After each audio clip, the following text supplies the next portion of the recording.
for the Jaguars. I mean, obviously they got a couple picks from Bryce Young, but Bryce Young just kind of gifted it to him. It wasn't quite like a, wow, look at that defensive play. It was like, wow, this dude fucking blows.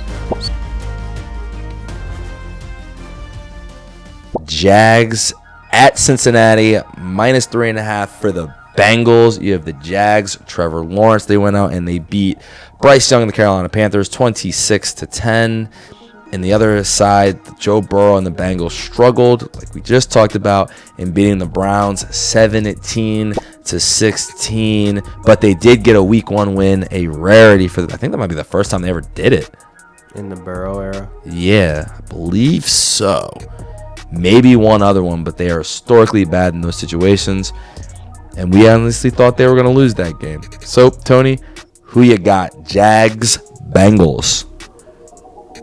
So, the Jaguars just played the Panthers. Now, the Panthers are a pretty bad team, so I don't really know where the defense is for the Jaguars. I mean, obviously they got a couple picks from Bryce Young, but Bryce Young just kind of gifted it to him. It wasn't quite like a, wow, look at that defensive play. It was like, wow, this dude fucking blows.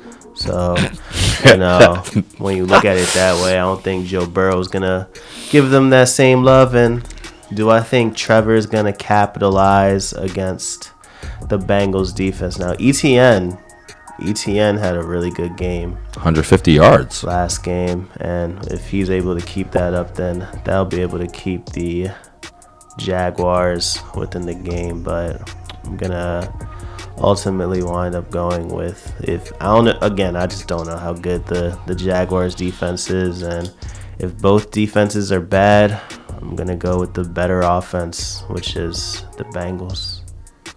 So I'm gonna go with Cincinnati here. Very bummed you did that. I'm also going Bengals, obviously. I'm a quarterback wins guy. Joe Burrow, he's just, even though it was ugly last week,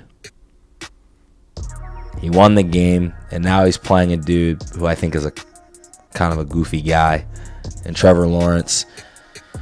And Trevor Lawrence was doing some silly stuff last week. He was just playing a sillier guy. I think that now the Jags do have a new coach who was the offensive coordinator for the Buccaneers, Liam Cohen. That's going to be a big impact. He got ETN those 150 rushing yards. The running game seemed to be back. They're so good running the ball. They said, we don't even need Tank Bigsby. You can just leave. But there were still plays left out on the field from Trevor Lawrence where he's missing Brian Thomas. People are like, why are you not throwing Brian the ball? Well, because he's Trevor Lawrence, dude. That's why.